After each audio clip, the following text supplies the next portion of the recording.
Hey everybody, it's Kim with the Grateful Adventure YouTube channel, and I'm going to show you how to set up a brooder box. We got our 2 new chicks to add to our backyard flock, and so we need to get our brooder box ready for them. So you'll see here, we have just a standard big tote. We only have 2 chicks this time, so 7-gallon. We only have 2 chicks this time, so this size of tote is totally fine. If you are getting a bunch of chicks, you will need something a lot bigger. So just keep that in mind. Inside, you're going to want pine shavings for chicks. Don't do cedar. Don't do newspaper clippings or any type of paper. It's really important that you have pine shavings. And you want to have it at least 2 inches thick. And the reason for this is chickens can get what's called splayed legs. So if you're using newspaper or not enough shavings, they could slide on the bottom, and then that just creates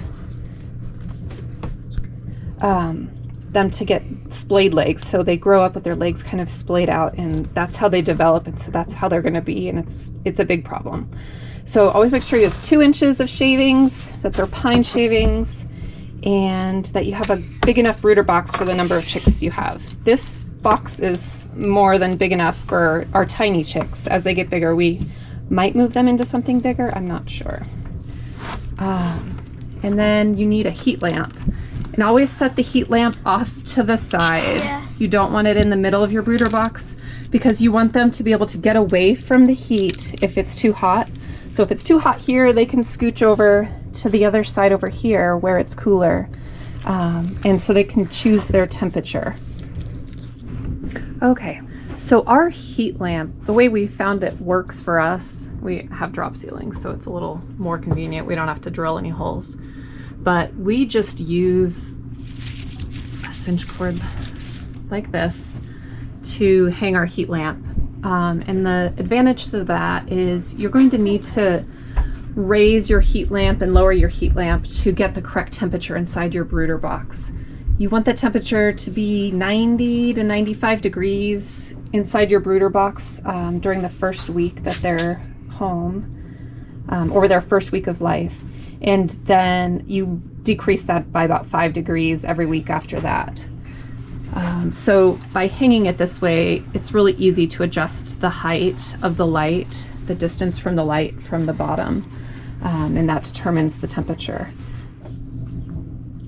Keep in mind that this heat lamp is very hot. If it touches your pine shavings, it will instantly start a fire. So don't ever let your heat lamp be insecurely attached. They do have some clamps. If you use a clamp to attach it to your brooder box, just make sure it is very securely attached. That's another reason we like our hanging system, is it's not going anywhere. Okay guys, so now we have our waterer, and what we want to do, and Tommy's going to start washing some of these rocks. We got about 10 of them. What we want to do is put these rocks in the waterer, because as young chicks, we don't want them to hop in there and accidentally drown. So it seems like about 10 rocks or so we'll do.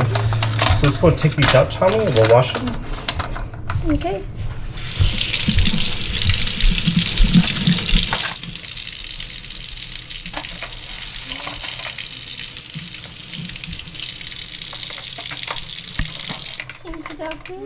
Very good. Thank you, Tommy. Okay, so we're getting the water and the food kind of set up. We switched our waterer over to this other one, the new one. But again, these are the wash rocks to help the young chicks, so when they get water, they don't accidentally drown. But we're actually filling up the heater here with some chick crumble. And like Kim said, we're gonna hold off on giving them food for just a couple hours. We want them to have some water first, get hydrated. Yeah, if you ever have trouble with your chicks, if they aren't going to the water when you first get them, it's really important that they drink. So what you can do is just gently hold your chick and just dip its beak in the water, and they quickly get the idea. So it shouldn't be too much of a problem.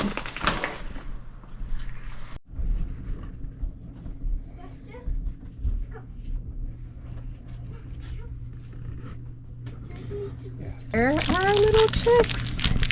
We have a buff Brahma and a light Brahma. We love the Brahma chickens. They're really good for our colder environment, and they seem to handle the heat okay. They're not really great for hot environments, but they're okay here in Colorado. And they're so gentle and friendly, so they're really great. So to hold a chick, you just want to make sure its feet are supported and it's secure in your hand. So say hello. We'll put him in his new little home. For her new little home. Ma, could I put this one in? Good girl. And look at you. Oh. Say hello. I've never been in such a Welcome big to the area. family. Could you snuggle I'm that? gonna put him there, right near the water. Oh, she doesn't want to let go. Come on. I know you like my hand, but you've got to go in there. Oh, it's my bird. So based on the feathers, we think these chicks are probably nearing a week old, maybe a little over a week old. So they're happy little chicks. Could I pet one? Yeah.